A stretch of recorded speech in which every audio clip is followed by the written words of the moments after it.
Do you ever catch yourself lost in thought, conjuring up scenarios that spark fear, embarrassment, or self-doubt? Maybe you find yourself in a crowd, fretting over others' perceptions of your looks, your clothes, or even the way you carry yourself. Or maybe you're hanging out with friends, you crack a joke, and it just doesn't land, leaving you to wonder if they're silently judging you. If you've felt this way, you've come to the right place. In the next moments, we're going to explore this very topic: how to stop caring what other people think. When we truly achieve this freedom, it unlocks the most authentic, charismatic, and motivated version of who we are. But to get there, we must first understand why we're so fixated on what people think of us, to the extent that it affects us both mentally and physically. This journey is about peeling back the layers of our insecurities and confronting the reality that our self-worth isn't tied to the perceptions of others. So I urge you to stick with us throughout this conversation to grasp the full picture and understanding. Why do we care? Imagine stepping into a room full of strangers. What's one of the first things that crosses your mind? For many of us, it's wondering what these people will think of us. Will they like us? Will we fit in? That flutter of anxiety? It's a universal human experience, driven by our deep-seated need for social acceptance and belonging. This need is rooted in our evolutionary past. Being part of a group meant survival. It meant access to food, protection, and companionship. Fast forward to today, and while our survival might not depend on being accepted by those around us in the literal sense, the psychological impact remains profound. So in many ways, it's not really your fault. When we feel accepted, it's like finding our tribe. There's a sense of security that comes from knowing you have people who support and understand you. It boosts our self-esteem and contributes to our sense of identity. Conversely, the fear of rejection can cause significant anxiety. It's not just about wanting to be liked for vanity's sake, it's about feeling connected and valued. Consider the workplace, for example. Positive feedback from colleagues can make us feel competent and secure in our roles, while criticism or exclusion can shake our confidence to its core. This longing for belonging influences much of our behavior, from the clothes we wear to the hobbies we pursue. Have you ever scrolled through social media, seen someone's vacation photos, and thought, wow, their life is so exciting compared to mine? That's a classic example of social comparison theory at work. It's the idea that we figure out how well we're doing by looking at how we stack up against others. It doesn't only apply to material things or experiences, it can be about skills, achievements, or even moral qualities. This isn't a new phenomenon brought on by the digital age. It's a fundamental part of human psychology. From a young age, we're conditioned to measure success in terms of how we compare to others: grades in school, performance in sports, even behavior. Why can't you be more like your sister or brother or so-and-so? As adults, this can translate into comparing jobs, homes, relationships, and more. While it can motivate us to improve and strive for more, it can also lead to feelings of inadequacy or jealousy when the comparison is unfavorable. It's a delicate balance, recognizing that everyone's journey is unique and that behind every perfect post or achievement is a real person with their own struggles can help mitigate the negative effects of this natural tendency. From an evolutionary standpoint, the concern with others' perceptions goes beyond mere social dynamics. It's rooted in the very mechanics of survival and reproduction. Our ancestors lived in small hunter-gatherer societies, where being part of the group wasn't just beneficial, it was essential. Those who were well regarded within their communities were more likely to receive help in times of need, share in the group's resources, and find mates. Those who were shunned found themselves exposed to the elements, support, and often fell prey to apex predators of their time. Thus, being mindful of one's social standing and working to maintain or improve it could literally mean the difference between life and death. In modern terms, think about how reputation influences aspects of our daily lives, from career advancement to choosing our social circles. While we're not battling saber-toothed tigers anymore, we are navigating complex social and professional environments where perceptions can impact our opportunities and success. For example, a positive reputation in the workplace can lead to promotions and leadership opportunities, while a negative one might hinder career progress. Being liked in a friend group elevates our status. We are perceived by the opposite sex as being more attractive.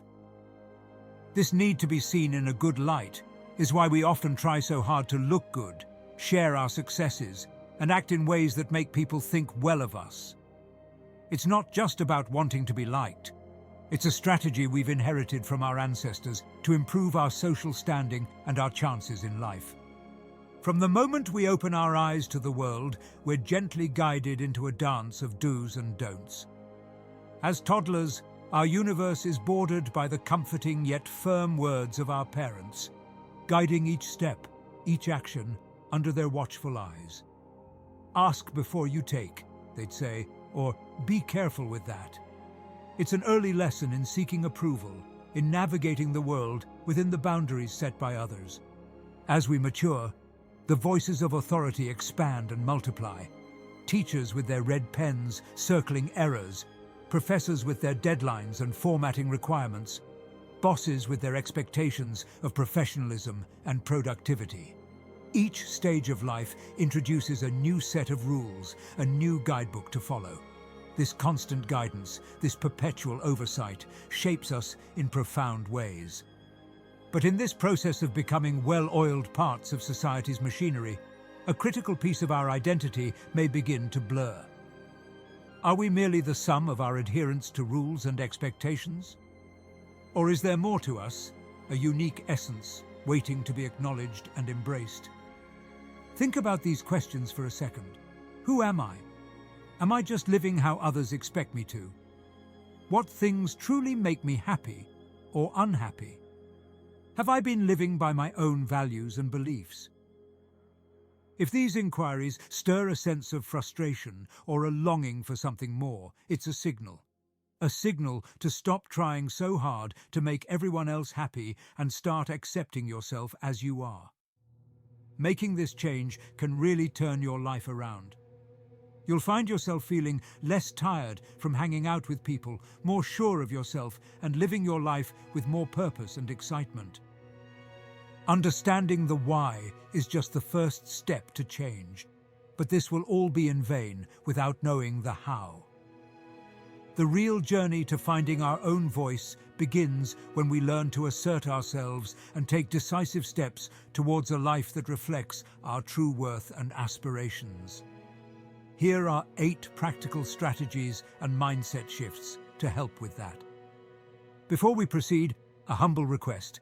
If this video has been enlightening to you, it would be an honor to us if you would like the video and subscribe to the channel. Also comment if you've encountered similar situations and how you might have overcome them. How to stop caring about what others think of us. You can't control everything. The wise Stoic philosopher Epictetus once noted, "Some things are within our control, while others are not." Essentially, we have the power to shape our opinions, desires, and actions, but not the external factors like our bodies, possessions, or how others view us. This distinction is crucial for understanding why we shouldn't get caught up in others' opinions or behaviors. Why let the perceptions or actions of others disturb our peace? Our focus should be on our path, our thoughts, and our lives. Avoid the pitfall of comparing yourself to others, measuring your possessions against theirs, your skills against their achievements. Feeling like you're not as successful or wealthy as someone else doesn't define your worth or your ability to lead a fulfilling life. True wealth isn't about amassing things, but in wanting less. Keep your eyes on your own path. You're fully aware of what you value, your strengths, and your limitations. Embrace what you're good at and address your weaknesses. Don't lose your sense of self in an attempt to fit into someone else's mold or live up to their expectations. Recognizing and protecting your uniqueness requires a significant amount of self-awareness and discipline. But sometimes you might not be the issue. Sometimes people just don't understand any better. Which leads us to the next point. People don't know any better. When faced with criticism, judgment, or outright insults, it's crucial not to let these external provocations get the best of us. Instead, we should take a moment to consider the source of these opinions. Marcus Aurelius, the Stoic emperor, wisely advised, "Look at what sort of person he is. You'll find you don't need to strain to impress him." He prompts us to reflect on the credibility and intentions of our critics before taking their words to heart. Too often, we absorb others' judgments without pausing to evaluate who these people really are. Would you accept financial advice from someone who's financially unstable, or health advice from someone who doesn't practice healthy habits themselves? So, why would you let someone who doesn't know you well dictate your capabilities, your actions, or how you should lead your lives? Are these critics truly in a position to judge? Do they understand your journey or what you're striving to achieve? How are their own lives measuring up? More often than not, those who are quick to criticize or judge are battling their own insecurities. They haven't mustered the courage to step outside their comfort zones or to embrace change. This fear keeps them stagnant, forever on the sidelines like armchair analysts, critiquing the game but never playing it. They lack the self-awareness or the drive to initiate meaningful change in their own lives. Their criticisms and opinions come from a place of envy, to bring others down to their level, to make themselves feel better. So maintain your course, confident in the knowledge that your path is yours to choose, not dictated by the unfounded opinions of others. Put them to the test. If criticism still gets under your skin, try applying a practical approach as suggested by Epictetus. Don't let the force of an impression, when it first hits you, knock you off your feet. Just say to it, "Hold on a moment. Let me see who you are and what you represent. Let me put you to the test." This means taking a moment to critically evaluate the feedback. Ask yourself, is this critique valid? Is there truth in what's being said? Do people genuinely dislike me? Or do they care as much as I think they do? Question the basis of these beliefs. Why should I accept this as true? Do I have concrete evidence supporting these notions about myself? If the feedback holds water, see it as an opportunity for growth. If not, why let it trouble you? These could just be unfounded assumptions. Focus on truths, not on misguided perceptions. More often than not, you might discover, upon asking, that others actually appreciate you, weren't bothered by your actions, or, at the very least, are simply indifferent. Their lack of concern means you shouldn't be burdened by it either. Nobody actually cares. There's this insightful saying, when you're 20, you care what everyone thinks. When you're 40, you stop caring what everyone thinks. When you're 60, you realize no one was ever thinking about you in the first place. This could be incredibly relevant if you're grappling with social anxiety, fearing judgment, or simply longing for positive interactions. Have you ever taken a moment to observe people on the street? You'll see a cross-section of life, individuals paired up, solo adventurers, families, all absorbed in their own worlds. Occasionally, something unusual might catch your eye. Someone might dress or act in a way to intentionally seek attention. But unless their actions are causing real harm to the people around, it's interesting to note how little people actually care. They might glance over out of curiosity, but quickly refocus on their own concerns. This observation holds true in places like the gym, where the fear of being judged or not knowing how to use the equipment can be daunting. Yet in reality, most are too focused on their workouts, their own reflections in the mirror, to notice anyone else.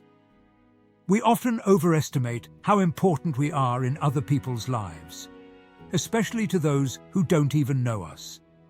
How much do you really notice people you don't know in your day-to-day? If the answer is a lot, then you've found the problem. You're judging yourself so harshly that you're focusing outward to avoid your self-criticism. The truth is, most people aren't even that aware of what's happening in their surroundings. Even if you think you've embarrassed yourself, others likely moved on from the moment far quicker than you did. So, why limit who you want to be or what you want to do? Embrace self-love, be less self-judgmental. It's okay to be you, to live as you wish to. The real tragedy would be to reach your later years filled with regret, pondering what-ifs and if-onlys instead of living up to your full potential. Don't tell them.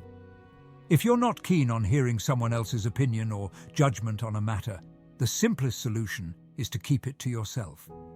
We're all surrounded by people, friends, colleagues, and yes, even family members, who seem to have a knack for offering unsolicited, often condescending advice. Learning this now? Starting a business at this stage? Are you really cut out for it? You've tried and failed so many times. But what's unknown to others remains untainted. Pursue your goals quietly. Stay dedicated to your path. Persist and let your achievements speak for themselves, silencing the doubters and critics. And if your efforts become known, embrace it. You're striving to improve, to elevate your life. Heed the words of Epictetus. If you want to improve, be content to be thought foolish and stupid. Remember, every journey begins with a single step. The mightiest oak was once a tiny seedling. Every master began as an apprentice. Keep pushing forward. One day, the same haters who doubted you will be asking you how you accomplished success, saying that you were lucky, that it was overnight success. But you'll know the truth of your journey, the hard work and challenges you've overcome. And that sense of personal fulfillment is yours alone to cherish. Respect yourself. Choosing not to worry about others' opinions is a powerful act of self-respect. It's about recognizing that true confidence and respect start from within. By committing to our path, aligning our actions with our values, and setting clear boundaries on what we pursue, we embody self-assurance. This attitude naturally fosters an inner confidence that commands respect from those around us. So, what does this look like in action? It resembles leadership. Think about the individuals you admire. Often, they're respected because they're unafraid to be authentic, letting their true selves shine without hiding behind a facade. Yes, they consider others' opinions, but they don't let these views alter who they are. This authenticity makes them stand out in a world where many strive to fit in and seek approval. Through their example, we see the power of self-respect and the impact it can have on our lives and the lives of those around us. Focus on productive thoughts and actions. Remember, our time, energy, and mental space are finite. After all, we're only human. If your mind is constantly filled with thoughts about others, their achievements, or how they perceive you, where does that leave room for you? For the essential tasks that carve out the life you envision for yourself. You're living your life, not someone else's. Picture this. Someone throws a snide comment your way, and you stew over it for hours, letting it sour your mood for the entire day. You've just spent precious time and sapped your motivation over something fleeting, concerning someone who might not even play a significant role in your future. Is it worth it? Probably not, right? So, let's shift focus from what others think to prioritizing ourselves. Don't be a prisoner of someone else's opinion. Stop being attached. If you truly want to stop caring, consider the power of detachment. Our attachment to things, the need to control everything, especially when it becomes excessive, can lead to a kind of neediness, where we stretch ourselves too thin in fear of losing what we're after, be it a relationship, a job, or even just to earn praise from those around us.